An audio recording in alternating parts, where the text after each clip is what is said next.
Preparados, porque lo que estáis a punto de descubrir no es en absoluto una simple historia de amor como las que nos venden en las películas de Hollywood, no es el típico cuento de hadas de chica conoce chico. Lo que vamos a destripar hoy en este vuestro canal, Teras de Salseo, es la anatomía brutal de un desastre prefabricado, una colisión tan brutal y tan dolorosa que solo podemos describirla como el choque de dos placas tectónicas de nuestra sociedad española. Es la crónica, amigos míos, de una guerra silenciada, una batalla librada no con cañones, sino con miradas heladas en los salones de palacio, con titulares envenenados que te hacían sangrar el alma y con el peso aplastante de siglos de historia, cayendo sin piedad sobre dos personas que, inocentes, cometieron el único pecado de intentar amarse en un mundo que jamás estuvo, ni por asomo, diseñado para ellos.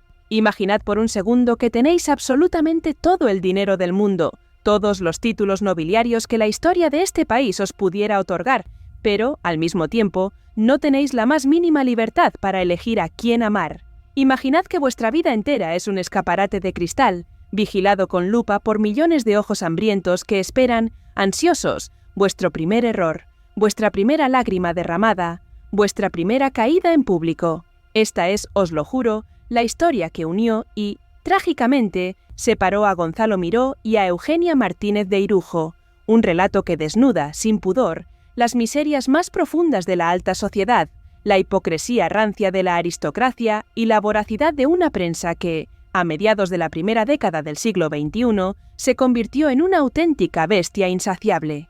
Así que quedaos hasta el final, de verdad, porque vais a descubrir secretos de alcoba, presiones inconfesables que os van a dejar helados y la verdadera razón por la que el amor, a veces, simplemente no es suficiente cuando te enfrentas a siglos de linaje y a los prejuicios más arraigados. Y ya que estamos aquí, y para no perdernos nada de estas historias que nos dejan sin aliento, os pido que os suscribáis ahora mismo a Teras de Salseo, para que no os perdáis absolutamente nada de lo que os vamos a contar, porque esto, os aseguro, acaba de empezar. Corre el año 2005, y creedme, es crucial que os situéis exactamente en ese momento.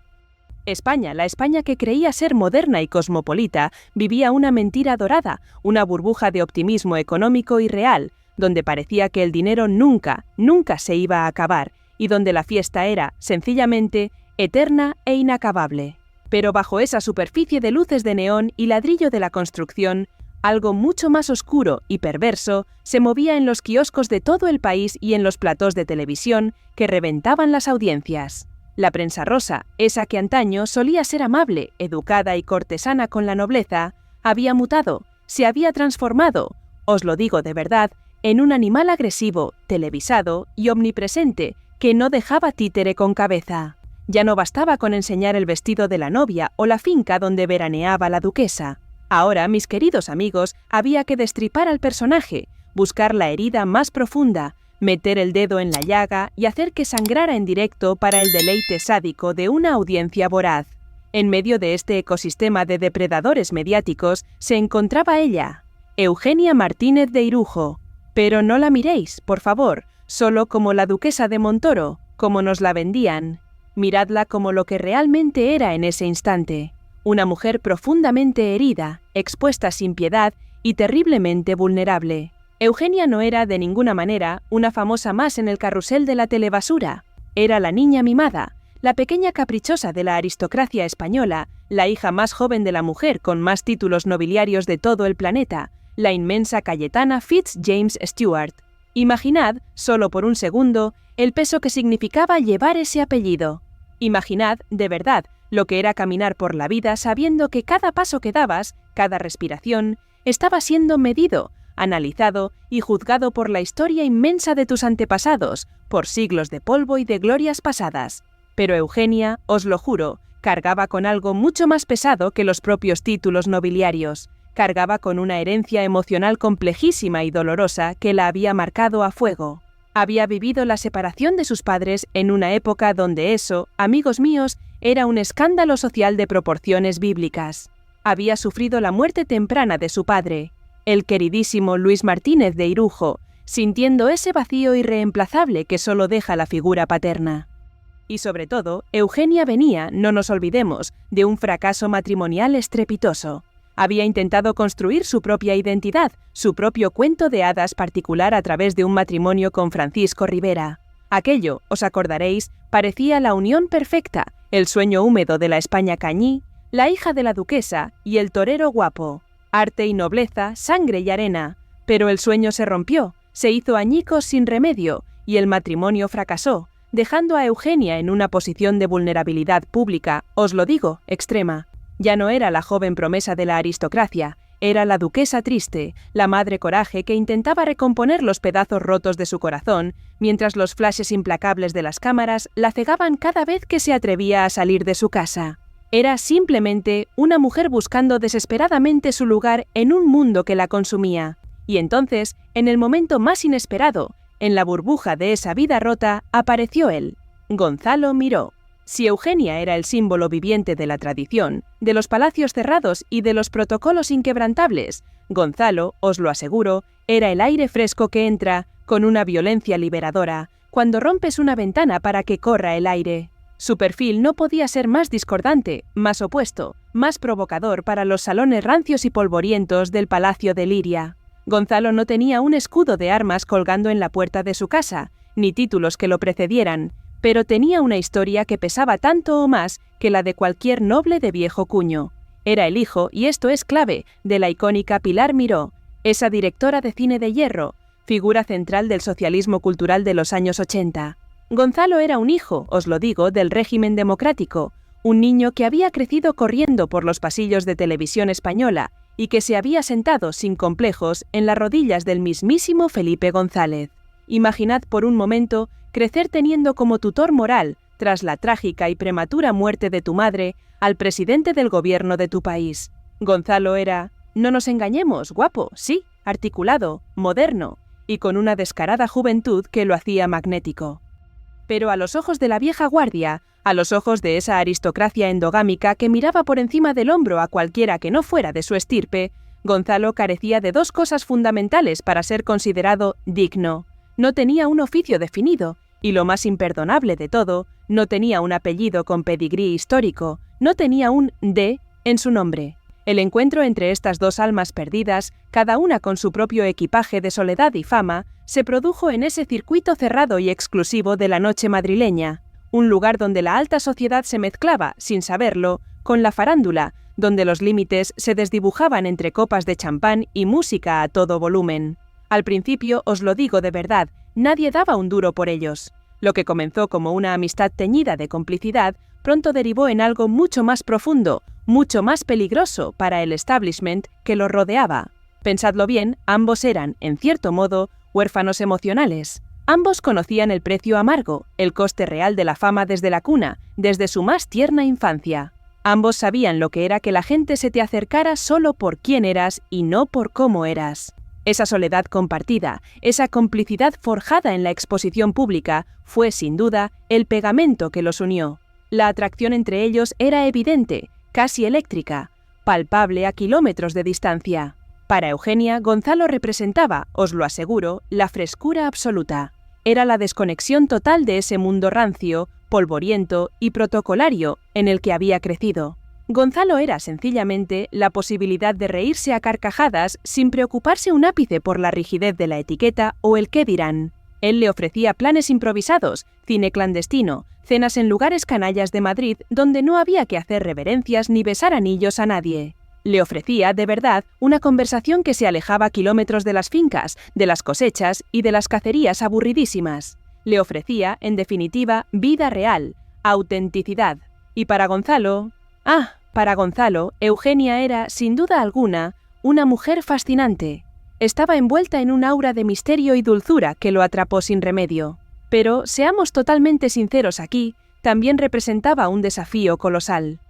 Conquistar el corazón de la mujer más protegida de España, la hija de la mismísima duquesa de Alba, era una prueba de fuego para su ego y para su hombría. Era una conquista que resonaría, y vaya, si resonó, en toda la prensa. Sin embargo, amigos, desde el instante exacto en que los primeros rumores saltaron a las redacciones, desde el momento preciso en que la primera foto borrosa apareció en una portada de una revista del corazón, se activó una alarma ensordecedora, os lo prometo. Se activó un sistema de defensa inmunológico en el entorno más cerrado y hermético de la casa de Alba. La noticia de este romance, os lo juro, no fue recibida con alegría ni con esperanza. Fue recibida con una cautela fría que muy pronto, demasiado pronto para sus protagonistas, se tornaría en una hostilidad abierta, sangrienta y sin miramientos. El primer gran obstáculo, el muro impenetrable contra el que se iban a estrellar una y otra vez, hasta hacerse pedazos, tenía nombre y apellidos: Cayetana de Alba. Aquí es donde la historia se vuelve, os lo digo, irónica y cruel a partes iguales. La duquesa, una mujer que había vivido toda su vida según sus propias e inquebrantables reglas, que en su juventud había desafiado, una por una, todas las convenciones sociales de su época, se mostró paradójicamente conservadora, casi reaccionaria, con la vida sentimental de su hija pequeña. Cayetana, y esto es fundamental para entender todo el drama, adoraba a Francisco Rivera. Tenéis que comprender esto para asimilar la magnitud de la tragedia. Para ella, Fran no era solo un exyerno, no era un familiar más. Era el arquetipo del hombre español que ella idealizaba en sus fantasías, el prototipo perfecto. Fran era valiente, era torero, respetuoso con la jerarquía, tradicional hasta la médula. Era una figura del toreo, una de las grandes pasiones y debilidades de la duquesa. Fran era, os lo prometo, el hijo que ella hubiera querido tener. La llegada de Gonzalo Miró, para Cayetana, no fue vista, ni por asomo, como una nueva oportunidad para la felicidad de su hija. Fue vista como un descenso de categoría imperdonable, un paso atrás. Lo vio como un capricho pasajero, una vulgaridad que amenazaba con desestabilizar por completo a su pequeña Eugenia, a quien quería controlar hasta el último detalle. Las declaraciones de la duquesa en aquella época son, vistas hoy en retrospectiva, auténticos manuales de diplomacia envenenada. Eran dardos mojados en cianuro lanzados con una sonrisa, casi imperceptible pero letal. Cuando los reporteros, siempre hambrientos de polémica y de exclusivas jugosas, le preguntaban a Cayetana por Gonzalo, ella solía responder con frases cortas, desviando la mirada con un desdén brutal y apenas disimulado.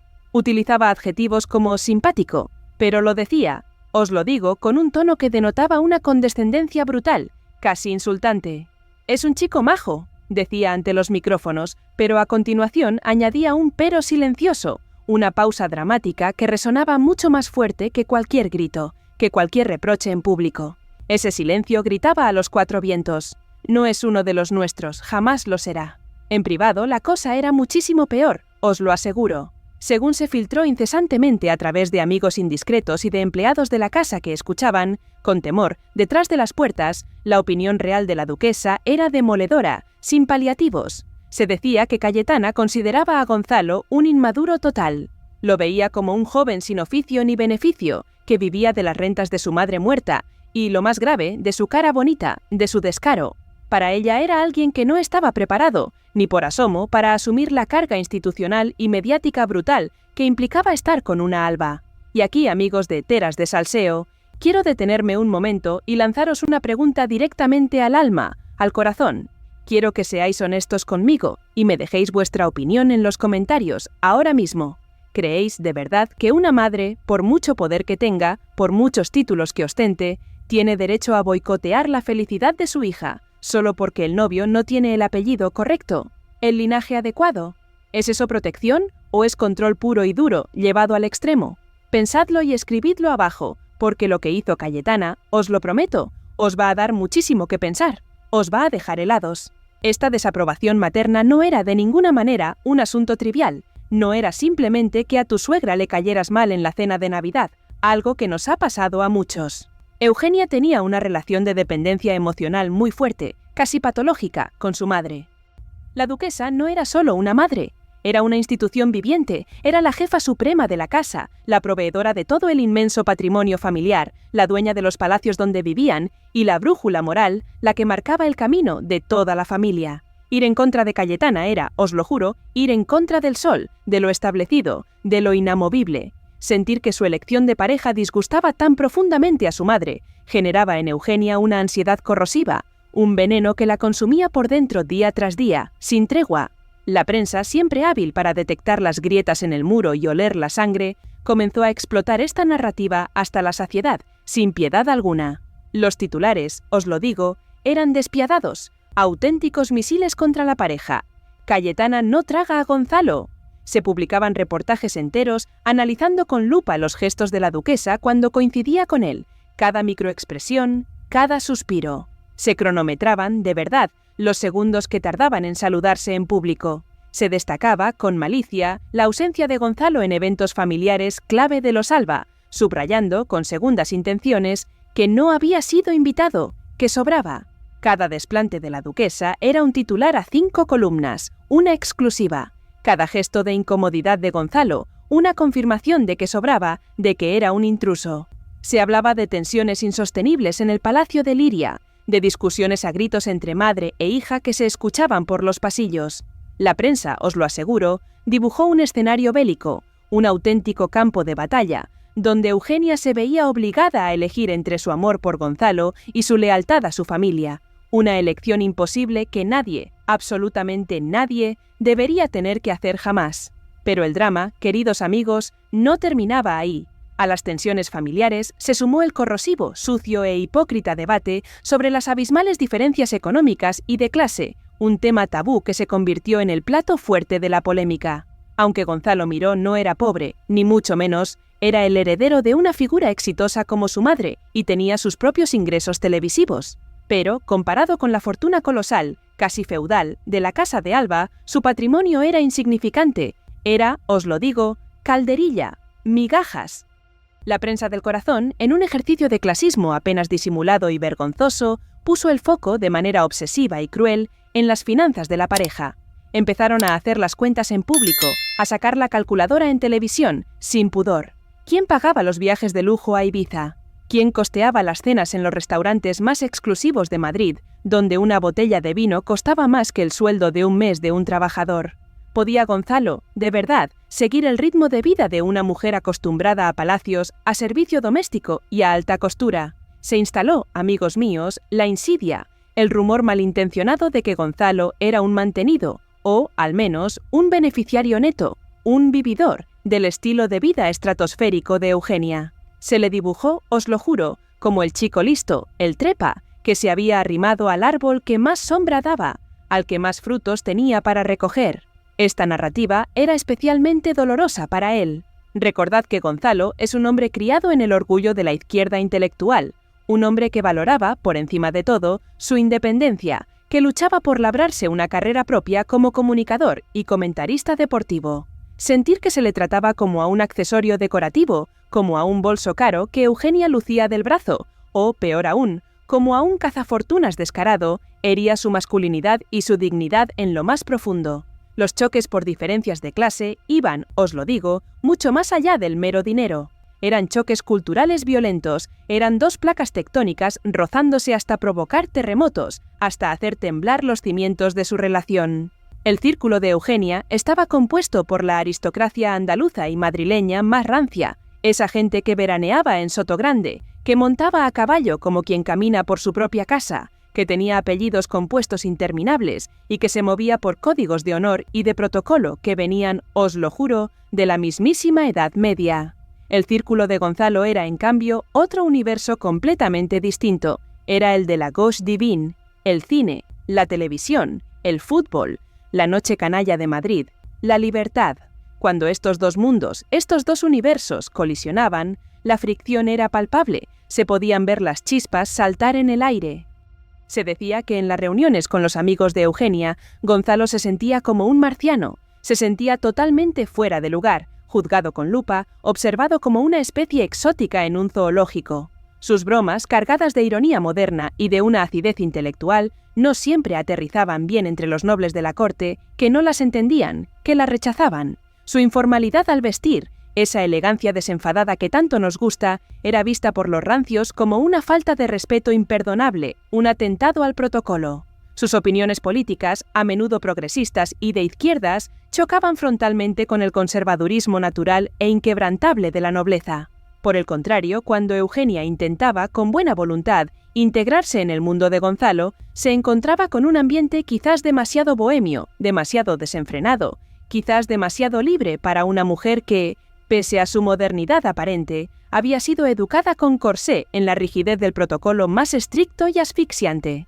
Estas diferencias, que al principio podían parecer excitantes, exóticas y hasta enriquecedoras, con el paso del tiempo se convirtieron en muros de hormigón, en barreras de incomunicación insalvables que los separaban cada vez más. La prensa, implacable como siempre, hablaba sin cesar de estilos de vida incompatibles, y, la verdad, es que tenían razón. Gonzalo era un hombre de acción, un torbellino de energía. Quería salir, viajar, improvisar, coger un avión mañana mismo si le apetecía para irse a cualquier parte. Era, sencillamente, un espíritu libre, salvaje. Eugenia, sin embargo, era madre de una niña pequeña, Cayetana Rivera. Tenía obligaciones sagradas y una necesidad de estabilidad y de rutina que a veces chocaba violentamente con el espíritu nómada y aventurero de su novio. Además, y esto es clave, Eugenia vivía bajo un escrutinio de seguridad y de prensa constante que limitaba su libertad de movimientos hasta la asfixia. Vivía, os lo digo de verdad, en una cárcel de oro, pero cárcel al fin y al cabo, una prisión invisible. Gonzalo, acostumbrado a ser personaje público, pero no a ser realeza, se asfixiaba en esa jaula de lujo, se le iba el aire, sentía que se ahogaba. Se rumoreaba incesantemente que él quería hacer planes normales, cosas sencillas como ir al cine un miércoles por la tarde, pasear por el centro de Madrid cogidos de la mano, cosas que para cualquier pareja son normales, rutinarias, pero que para Eugenia eran, os lo juro, operaciones logísticas imposibles de realizar sin una nube de fotógrafos persiguiéndoles, sin ser el foco de atención de todo el país. Esta presión externa desgastaba la intimidad de la pareja como una lija gruesa, día tras día, minuto a minuto. No había espacio para la espontaneidad, para la improvisación. Cada cena era un acto público, una performance, cada discusión en la calle, un posible tema de debate nacional en el programa Aquí hay tomate, que devoraba la carne fresca del corazón. Y luego, amigos míos, llegaron los celos, ese ingrediente tan tóxico, tan venenoso, que la prensa del corazón se encargó, con una saña desmedida, de magnificar y de distorsionar hasta la locura más absoluta, convirtiéndolo en un arma arrojadiza. Se decía que Eugenia, pobrecilla, estaba marcada a fuego, traumatizada, por las supuestas infidelidades de su matrimonio anterior con el torero Francisco Rivera, por las heridas abiertas de aquel fracaso. Se comentaba que era una mujer profundamente insegura, terriblemente celosa, que vivía con el miedo constante al abandono, a ser dejada de lado una vez más, al olvido. La fama de conquistador de Gonzalo, no nos engañemos, tampoco ayudaba en nada, absolutamente en nada, a calmar esas inseguridades. Él había estado vinculado a actrices impresionantes, a modelos de escándalo, a mujeres de ensueño. Tenía, es innegable, ese aire de bad boy, intelectual, de chico malo, que volvía locas, os lo digo, a muchísimas mujeres. Cada vez que Gonzalo salía con sus amigos a tomar una copa, cada vez que se le veía hablando y riendo con una compañera de trabajo guapa, surgían, como setas en otoño, los rumores de crisis, las alarmas sonaban en la cabeza de Eugenia sin cesar. La prensa, con una maldad apenas disimulada, insinuaba que Eugenia vivía en un estado de alerta permanente, temblaba por dentro, temerosa de que la juventud, la libertad y el entorno moderno de Gonzalo terminaran por alejarlo de ella, temiendo no ser, en el fondo, suficiente, no ser lo bastante. Por otro lado, y esto es muy importante, también se hablaba, y mucho, de los celos de Gonzalo. Pero ojo, cuidado, no eran tanto celos románticos como celos de la atención, celos de identidad, de reconocimiento. Estar con Eugenia significaba desaparecer, esfumarse como individuo, como persona. Significaba dejar de ser Gonzalo Miró para convertirse exclusivamente en el novio de. Para alguien con ambiciones propias, con un ego sano y con unas ganas inmensas de comerse el mundo, esta anulación de su identidad era profundamente frustrante, os lo aseguro.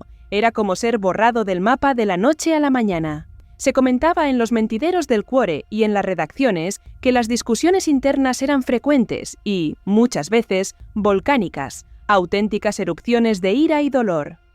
Testigos presenciales hablaban de caras largas en el aeropuerto de Barajas, de gestos tensos en la cubierta de los barcos en Ibiza, de silencios incómodos y cortantes en los reservados de las discotecas más exclusivas de Madrid, de broncas que te helaban la sangre.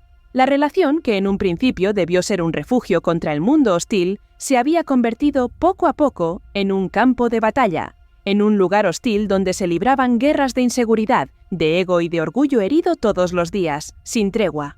La sombra de la ruptura, os lo juro, planeó sobre la pareja casi desde el principio, desde el minuto 1. Era como una profecía autocumplida, una maldición lanzada por la mismísima duquesa de Alba que resonaba en cada esquina de la sociedad. No durarán. Era el mantra que se repetía sin cesar en los salones de la corte y en las redacciones de las revistas. Era la apuesta segura, el pronóstico infalible. Y así fue, amigos míos, no pudo ser. La relación, sometida a una presión de miles de atmósferas, de una fuerza brutal, comenzó a agrietarse, a resquebrajarse sin remedio. No podía aguantar más, se estaba desmoronando por dentro. Los motivos, según se desgranó cruelmente en los programas del Corazón con todo lujo de detalles, fueron una mezcla explosiva de todo lo anterior: el desgaste insoportable por la oposición férrea de Cayetana, la incompatibilidad de agendas, la asfixia mediática y, finalmente, la triste constatación de que pertenecían a especies distintas, a mundos diferentes. Se dijo, y esto es muy significativo, que la ruptura estuvo marcada por una discusión final, apocalíptica, una batalla campal donde se pusieron sobre la mesa todas las cartas, todas las quejas, todos los dolores acumulados. La negativa rotunda de Gonzalo a amoldarse al papel de consorte silencioso, de florero en las fotos de familia, y la incapacidad de Eugenia, paralizada por su historia y por su apellido, de romper el cordón umbilical con su madre y con su estilo de vida aristocrático, fueron las puntillas finales. Cuando la ruptura se hizo oficial, lo hicieron de manera discreta, intentando mantener las formas, sin aspavientos, pero el ruido, os lo juro, fue ensordecedor. Una bomba. Fue como si hubiera explotado una auténtica bomba en el centro neurálgico de la prensa rosa de este país. Las revistas llenaron páginas y páginas con teorías conspiranoicas, con especulaciones sin fin. Se habló, cómo no, de una tercera persona, ese clásico del género que nunca falla para vender ejemplares y para alimentar el morbo. Nunca se confirmó, jamás se dio un nombre real, pero, ¿para qué negarlo?, sirvió para alimentar la maquinaria del fango y de la mentira. Se insinuó que Gonzalo se había cansado, que había buscado consuelo en brazos más jóvenes y menos complicados, menos expuestos. Se habló del hartazgo de Eugenia ante la supuesta inmadurez de Gonzalo, ante sus ansias de libertad incontrolable. Se dijo que ella necesitaba un hombre, un compañero de verdad, no un chico que no terminaba de sentar la cabeza. Pero sobre todo, os lo prometo, se habló de la victoria de Cayetana de Alba, de su triunfo indiscutible. Y en cierto modo, hay que admitirlo, fue una victoria aplastante del sistema, del linaje, sobre el individuo, sobre el amor, sobre la libertad. La Casa de Alba, con sus siglos de inercia, con su peso histórico que todo lo aplasta, había expulsado, con violencia, al elemento que no encajaba, al cuerpo extraño. El organismo aristocrático, os lo juro, había rechazado el trasplante, había hecho un rechazo total del plebeyo. Tras la ruptura, Gonzalo desapareció del mapa mediático. Se esfumó, se refugió en las sombras lamiéndose las heridas como un animal apaleado, roto. Su imagen pública quedó tocada, muy tocada, casi hundida. Le costó mucho tiempo, años quizás, sacudirse el estigma de ser el ex de Eugenia. Tardó en ser valorado, de nuevo por su trabajo, por su talento, y no por con quién se acostaba, por sus relaciones personales. Eugenia, por su parte, hizo lo que mejor sabía hacer, refugiarse en el silencio gélido de sus muros de piedra, en la seguridad de sus palacios. Se protegió detrás de su madre y de su entorno, volviendo inevitablemente a la casilla de salida, volviendo a la soledad de la Torre de Marfil que la había visto crecer. La historia de su amor, amigos de Teras de Salseo, quedó como un recordatorio brutal y cínico de que, en las altas esferas de la sociedad española, el corazón sencillamente no manda una mierda. Mandan, con una fuerza inusitada, los apellidos, mandan las madres poderosas que controlan todo, manda el patrimonio incalculable y, sobre todo, manda el qué dirán, la opinión de una sociedad rancia. Fue un noviazgo que tuvo absolutamente todo, os lo juro, para ser un cuento de hadas moderno, para ser el romance del siglo XXI. Podría haber sido la historia de la renovación de la nobleza, de su apertura a la modernidad. Pero, por desgracia, terminó siendo una tragedia de costumbres, un drama social. Fue una demostración dolorosa de que, a veces, el amor no puede, no consigue, saltar los muros invisibles, pero inquebrantables, que la historia y la sociedad construyen entre las personas. muros hechos de prejuicios milenarios, de envidias, de miedos y de una crueldad sin límites.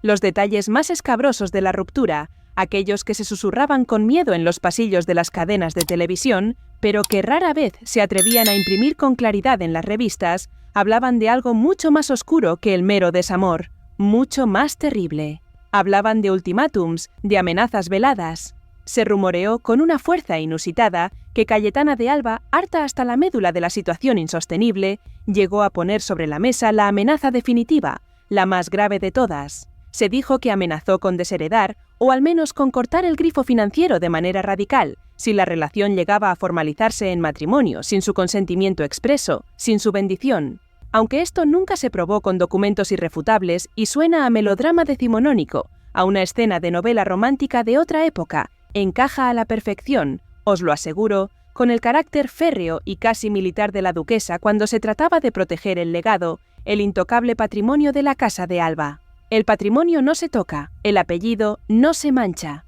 Para Gonzalo, un hombre con principios inquebrantables, la simple idea de ser el causante de un cisma familiar irreparable entre Eugenia y su madre era absolutamente insoportable, una losa. Él no quería ser el villano de la película, no quería ser el responsable de que una hija perdiera a su madre, de que se rompiera un lazo tan sagrado. Gonzalo quería sumar, quería construir una vida juntos, no restar, no destruir.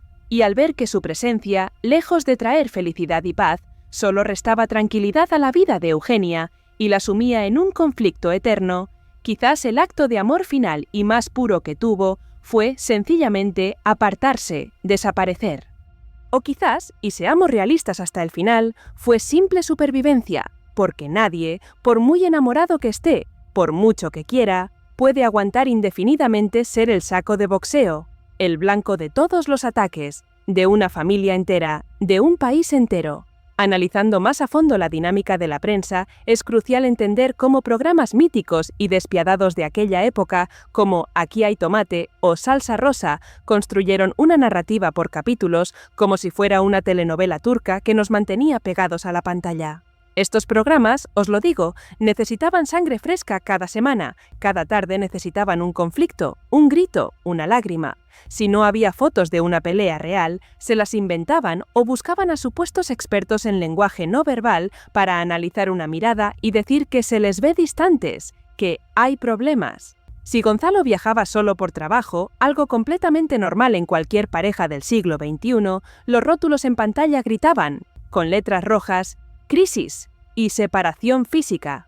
Lo vendían como el fin del mundo, como una tragedia griega. Esta necesidad patológica de alimentar a la bestia mediática, de darle carnaza, creó una realidad paralela, una realidad tóxica que acabó fagocitando, devorando, la realidad tangible de la pareja, de sus sentimientos más íntimos.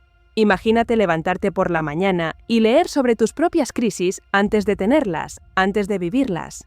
Imagínate tener que desmentir en el desayuno cosas que no han pasado, discusiones que nunca existieron. Pero lo perverso, lo realmente cruel, es que el hecho de tener que desmentirlo introducía el tema, esa mentira, en su conversación. ¿Por qué dicen esto?, se preguntarían con frustración. Y esa pregunta, nacida de una mentira, acababa provocando la crisis real, la discusión de verdad. Es el efecto del observador, el hecho de observar y narrar la relación. La alteraba irremediablemente hasta destruirla por completo. La presión sobre Gonzalo para demostrar su valía fue, sencillamente, inhumana e injusta, una tortura. Se le exigía serlo todo a la vez, se le exigía ser exitoso en su trabajo, pero sin hacer sombra a Eugenia, sin quitarle protagonismo. Se le exigía ser rico, pero sin parecer ostentoso, sin hacer alarde de nada. Se le pedía ser discreto, pero a la vez divertido ante las cámaras, ingenioso. Se le exigía ser servicial, pero con un carácter noble, con personalidad. Cualquier fallo, por minúsculo que fuera, en uno de esos aspectos, era amplificado por 1000 altavoces mediáticos, se convertía en un escándalo. Si trabajaba mucho y se iba de viaje, era un egoísta que descuidaba a la pobre Eugenia, la dejaba sola. Si trabajaba poco y se quedaba en casa, era un vago que quería vivir del cuento, un mantenido. Si hablaba con la prensa para defenderse, para aclarar las cosas, era un bocazas con afán de protagonismo. Si callaba y agachaba la cabeza, decían que quien calla otorga y confirmaba todos los rumores, todas las mentiras. Estaba atrapado, os lo prometo, en un juego macabro donde las reglas estaban amañadas en su contra desde el principio, porque la banca, la casa de Alba y su inmensa influencia social siempre gana, nunca pierde. La figura de los hermanos de Eugenia también jugó un rol secundario, pero tristemente importante en este drama. Aunque no tan explícitos como Cayetana, muchos de ellos, educados bajo la misma rigidez y los mismos códigos, a menudo respaldaban, de forma tácita o explícita, la postura materna. Sus miradas, sus silencios en las reuniones familiares, su distancia con Gonzalo, eran otro frente de batalla, otra capa de presión silenciosa que se sumaba a la ya insoportable. Gonzalo sentía que no solo luchaba contra la madre, sino contra un clan entero, contra una dinastía. Y Eugenia, en su eterna búsqueda de equilibrio, se veía atrapada entre la lealtad familiar y el amor que sentía, una balanza imposible de equilibrar en el ojo público. Fue un amor asediado desde todos los flancos, condenado antes de florecer plenamente. Y ahora, amigos, con esta dolorosa conclusión, os pido, de corazón, que si aún no lo habéis hecho, os suscribáis a Teras de Salseo, para seguir desgranando estas historias que nos enseñan tanto de la condición humana y de las imposibles fronteras de la sociedad. Gracias por acompañarnos en esta